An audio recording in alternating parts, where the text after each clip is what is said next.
Честь для мене. Дуже дякую за запрошення. Хочу вас всіх привітати з вашим днем. День студента – важливий день.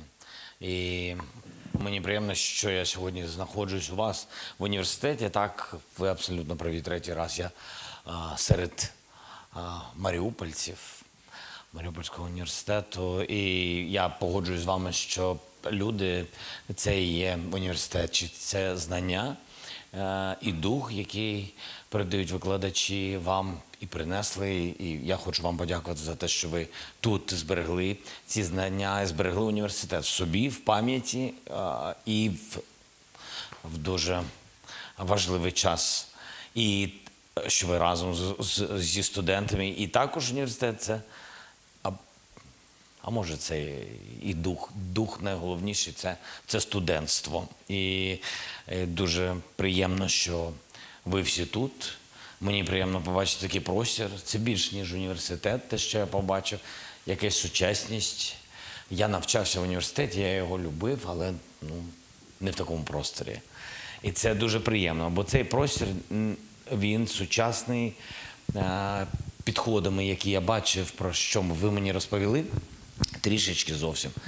Але ця відкритість і цей рівень, ті програми, про які ви сказали, я вам бажаю все це зберегти і тільки помножувати.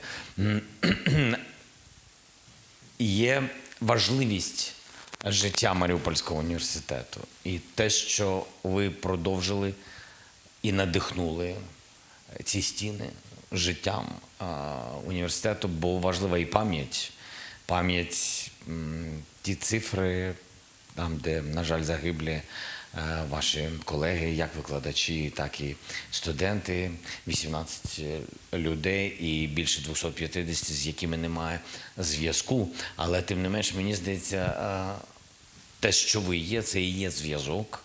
І бо ці люди, дай Боже, знайдуться, а кого з нами нема, на жаль, то вони залишаються в пам'яті університету. Тому я і сказав, що мені здається, що ваш університет, він особливий, це простір, такий простір знань, пам'яті, гідності. І, напевно, те, що я там прочитав, незламний кампус, щось на кшталт такого, я думаю, що це про вас. Кампус 21-го сторіччя – це, в принципі, такий підхід до нашої держави. Ось ви таке обличчя студентства нашої країни, обличчя незламного студентства. Я дуже вдячний вам за те, що ви в Україні. І це дуже важливо. Я з усією повагою до тих, хто і за яких причин сьогодні знаходиться за кордоном, але я особливо вдячний всім тим, хто в Україні.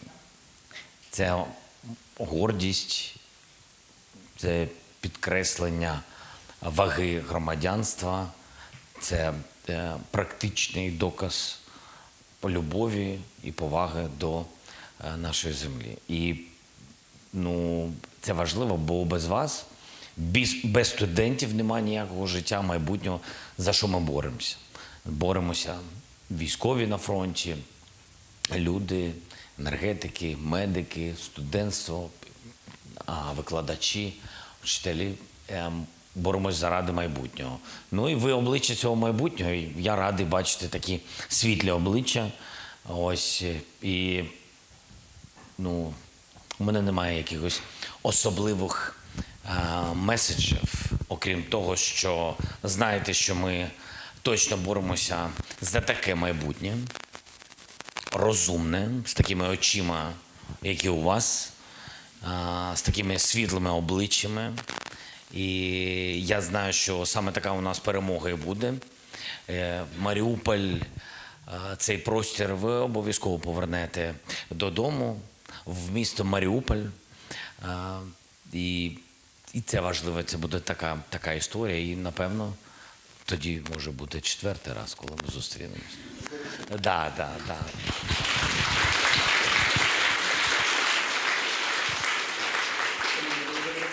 Дякую за ваші слова. Ви відчули те, що ми хочемо, щоб відчували в цих стінах, тому в правильному напрямі рухаємось. Насправді, ми дійсно працюємо для наших студентів, ми робимо все, щоб у них були можливості нові, інтернаціоналізовані, щоб вони брали участь в міжнародних програмах.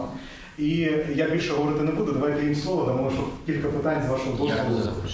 Як ви скажете. Я тут у вас відпочиваю, якщо чесно. Шановні студенти, будь ласка, хто? Я Таміла Толстікова, навчаюся на 4-му курсі муніципального менеджменту. І в мене до вас таке питання на часі, тому що у нас багато студентів навчаються за кордоном. Чи у вас є якісь програми, які забезпечують повернення наших студентів назад в Україну, які навчаються за кордоном? І ще одне питання стосовно наших стипендій. Чи можливо підвищення наших стипендій, наприклад, із-за того, що підвищені соціальний статус або як правильно ще сказати, зараз хвилинку, вибачте. Як Підвищен... Зараз. Ні, ви скажіть, як хочете. Збільшено прожиткового мінімуму. Не впевнений, що це ваше запитання. Але тим не менш, да. Це дуже було актуально. Дякую вам за запитання. В цілому, я думаю, що про студентські програми більше може відповісти профільний міністр. Я думаю, що він детально це знає і міністерство розробляє тощо. Я можу сказати від себе, що стосується стипендій, таке завдання уряду є. Ми це обговорювали з міністерством. Ми попрацюємо над тим, щоб збільшити у наступному році об'єм стипендій. Ми в цьому дуже зацікавлені. Нам не просто, я не про жалітися, а про те, що є війна і є кошторис відповідний гарантованих важливих речей, які не можемо ми зменшувати заради оборони держави або наступальних дій. Але тим не менш, я ще раз хочу підкреслити, що те, що ви тут, те, що ви навчаєтесь в Україні, так само, як потім люди працюють в Україні, те, що викладачі тут працюють в Україні, те, що військові тут воюють за Україну, це дуже важливі речі. І ми повинні знаходити, як би нам складно не було, знаходити пріоритизацію тих українців, які в Україні. Бо їм складніше і на ваших плечах сьогодні захист держави. Збереження держави – це захист держави на фронті і життя і робота всередині держави для того, щоб були робота, робочі місця, щоб жила держава. Бо потрібні також знов-таки, вибачте, держава, вона для людей. Потрібні люди, щоб держава жила, працювала, навчалась. Потрібні податки для того, щоб забезпечувати сили безпеки оборони грошима і підтримкою. Тому цей пріоритет є. Збільшення стипендій, я думаю, ми знайдемо. Це для наступного року. А щодо спеціальних окремих програм,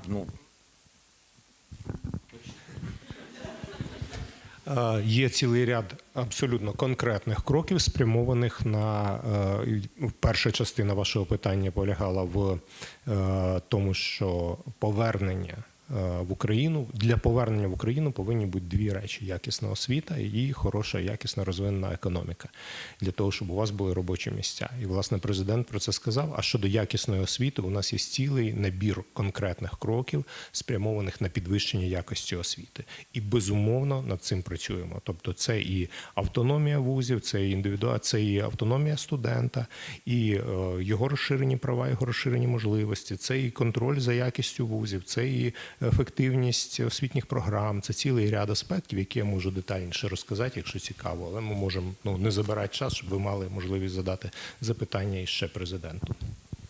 Дякую, Олександр Васильович. Загально щодо повернення людей, бо освітні спеціальні програми, студентські програми, так, це до міністра, і молодці, що вони розробляються, тому що це виклик, і нам потрібно працювати над поверненням людей, а не навпаки.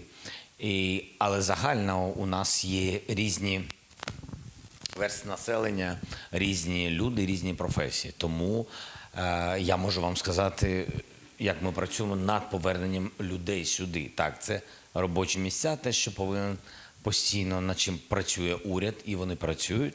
І допомога, велика допомога бізнесу, і ми також це робимо. І залучення бізнесу в оборонне виробництво. І ми їх вже об'єднали, багато з них, тому що сьогодні це виклик, і у нас є запит, і на це у нас є гроші, як українські, так і наших партнерів.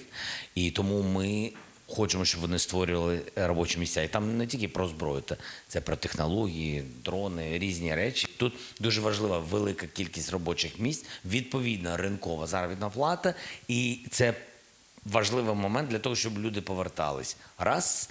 Друга історія – це безпека. Я б сказав би від себе, що безпека на першому, але якщо ми говоримо на першому пункті пріоритетній, але якщо ви сказали про якісь програми, то я і почав з економічних кроків.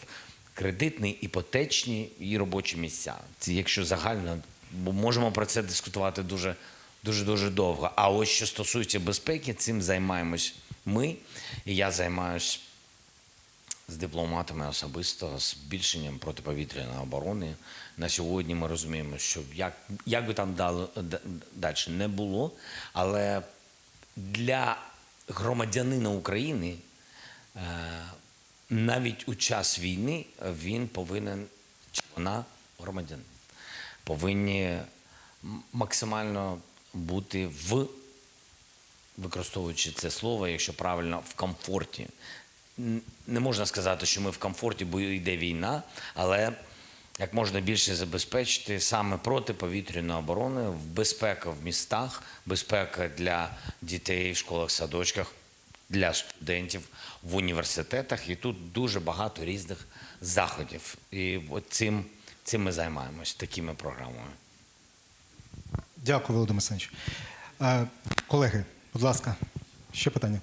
Мене звати Владислав Терпелюк, студент спеціальності екологія. Надзвичайно радий бачити вас в стінах Маріупольського університету в Києві. У мене в цьому році повинна була відбутись арктична експедиція від університету Норвегії. Ми підготували весь необхідний пакет документів для перетину кордону, але, на жаль, мене не випустили. І зараз трішки. Все нормально. Що з цим робити? У мене таке питання. Так. Чи є можливість розглянути або створити іншу процедуру перетину кордону для студентів, які дійсно хочуть набути навичок та отримати досвід від міжнародних практик для різних сфер наук, щоб застосовувати їх в нашій країні? Дякую вам за запитання. Ми тут найголовніше, коли так довго йде війна, і коли іноді є різний світ на фронті і в цивільному житті, і він іноді в деяких місцях доходить до такої психологічної прірви. А люди, які на фронті, вони на фронті захищають державу і не розуміють, чому всі так само не відчувають цю війну, як вони. Це просто є. Я хочу спочатку вам пояснити, що відбувається. Я думаю, ви це знаєте, але ви зрозумієте і мої думки про це. А люди, які всередині, по різних причинах, неважливо, я не характеризую людей, я характеризую ситуацію, бо люди різні. Іноді вони забувають, що комусь дуже важко, бо далеко. Іноді люди хочуть забути про війну психологічно. Іноді люди когось втратили і не можуть йти по вулицях, коли хтось розважається, те, що і не можуть на це спокійно дивитись. Іноді військовий повертається з фронту і не може тут знайти себе, бо там все не так, як тут, скажімо так. І ось ця прірва – наш найголовніший, я вважаю, виклик. Розділення колись було в державі на захід і схід. І ви це знаєте, маніпулювали цими питаннями тощо. І це призводила до розколів у суспільстві. Ти такий, а ти не така, тощо. Не можна такого допустити. Це слабкість держави. І факт, що це така держава, вона без майбутнього. Розколу не можна допустити. Сьогодні будуть вбрасувати максимальні різні інформаційні удари для того, щоб розколоти тих, хто на фронті, і тих, хто в цивільному житті. І тому я сказав, що тут найголовніше в цьому питанні знайти справедливість. Окремі програми, де люди немобілізованого віку, окремі програми, де люди немобілізованого віку, науковці, на розвиток знань або здобуття яких знань, які потрібні Україні, окремі такі програми, я вважаю, що міністерство повинно відпрацювати і дати вам можливість принести ці знання в Україну. Бо найголовніше – це мета. Якщо ця мета – це ті практики, які ви можете отримати десь і привнести їх в Україну, і якщо це зафіксовано, законно, на рівні, тобто не дати, знаєте, не дати ще один неправильний меседж в цьому напрямку щодо розділення людей на фронті і у цивільному житті. Для нас дуже важливо, що всі важливі, і ми всі разом є Україна. І от це я максимально хотів би зберегти. І ваше запитання влучне точно проробляється в Міністерстві освіти. Ми розуміємо ці виклики, вони є. Дякую щиро. Як питання, наприклад, я вам хочу сказати, щоб ви просто знали, в кожному з таких запитань є різні відтінки, так? І ось вам приклад застосування сигналу тривоги у Києві. Ми розуміємо, що йде сигнал, люди йдуть до бомбосховищ, хтось іде, хтось не йде. Люди йдуть в бомбосховище, і там сигнал був 2 години. А потім росіяни зрозуміли, як це працює, що можна економічно зупиняти Україну. Як? І життя. Так. І вже сіяти такий настрій, панічний настрій серед цивільного населення. Підіймається літак, є сигнал, літак тепер не вистрілює ракети, а просто 3 години. Потім тривога закінчується по всій нашій державі, а потім літак знов підіймається. Це просто ненормально, і це буде і трафік. Я розумію, до чого вони готуються. Ми поставили таке завдання військовим разом з поліцією розробити технологічно вихід з цієї ситуації. Росія готується до чого? Щоб взимку просто поставити в таку патову ситуацію всю державу. І від школярів, дорослих, які везуть до школи дітей, до кожного робітника, студенти, які не будуть нормально навчатися, а просто перевести Україну в підвал. Ось як це називається. І вони цим займаються. Тобто технологічно треба знайти вихід, щоб люди знали, де це дуже небезпечно, а де це максимально провокативно з боку Росії тощо. Тобто це також складний момент.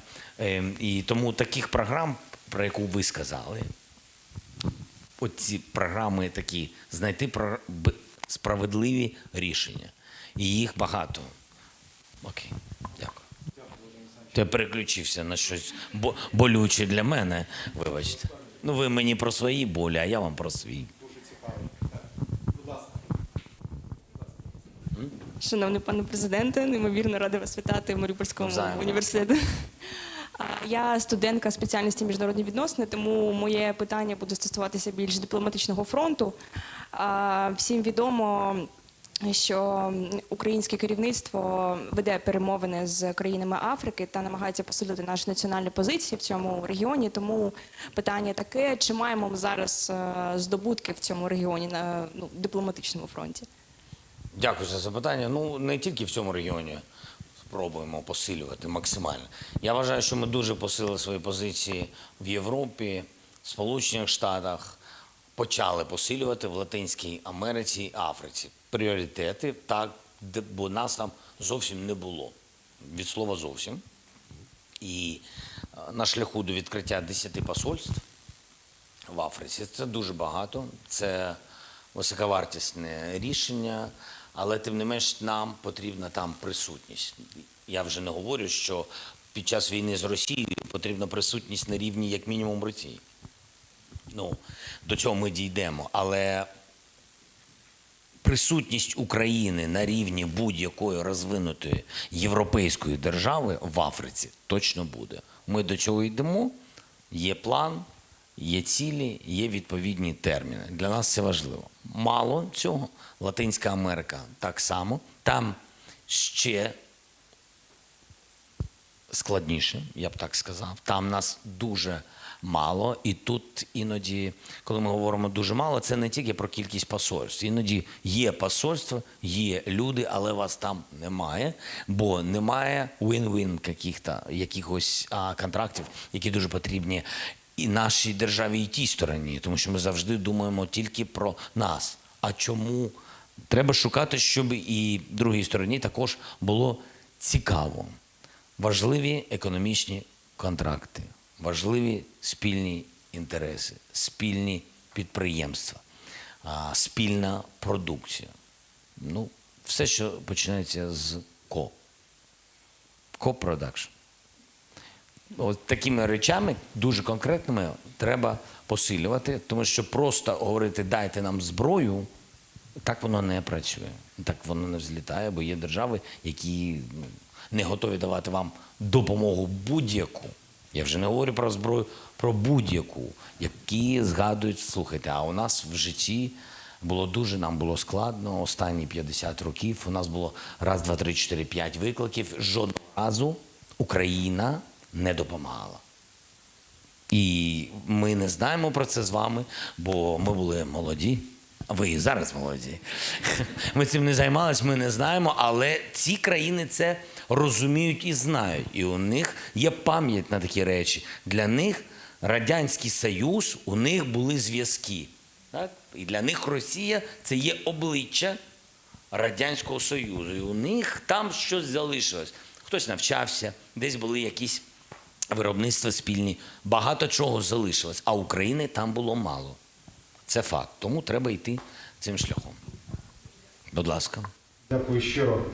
Володимир Олександрович, ви абсолютно влучно, мені здається, сказали в одній з своїх промов, що ми в цій війні боремось за наші цінності.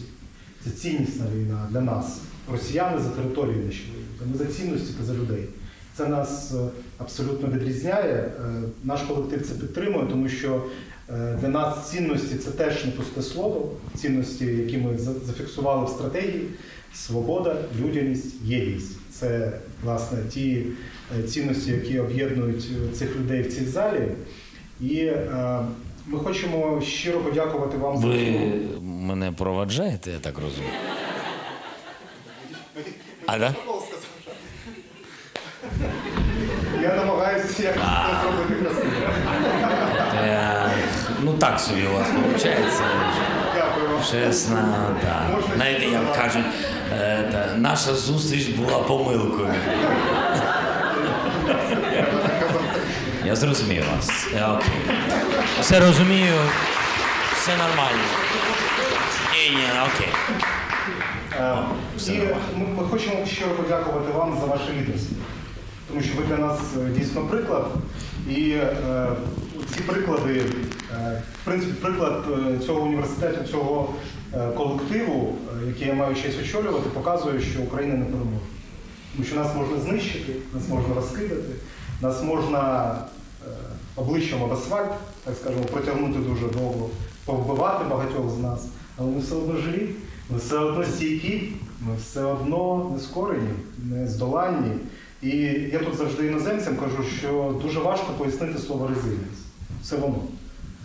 Я багато разів його чув. Про Україну і було дуже приємно завжди. Я погоджуюсь з вами. Мені здається, що коли довго йде війна і коли за вікнами осінь, я би змінив би трішки риторику. Я би сказав, що нас хочуть, але не зможуть знищити. Все ж таки, я вважаю, що мені здається, ваш життя університету, історія, ті блокбастери, про які ви сказали, трагічні, зазвичай того, як ви всі, ваші близькі, виходили з Маріуполя. Але вся ваша історія говорить про те, що не можна знищити, можна змінити стіни, але не зміниш точно своє життя і свою природу, і свою державу. І мені здається, що оце і є про resilience, те, що ви сказали. Я вам дякую за це. Ще раз я вас вітаю. Знищити вас не змогли і не зможуть, і перемогти також нас не зможуть. Не просто факт, але а хто обіцяв, що буде дуже просто? Ніхто не обіцяв, але точно буде все переможне, і це залишиться в історії, і ми всі будемо проживати всі ці дні, які зараз живемо, проживати багато-багато ще разів. Я вам бажаю перемоги. Слава Україні! Можна про фото спільно? Дорогі друзі, давайте спробуємо зробити фото.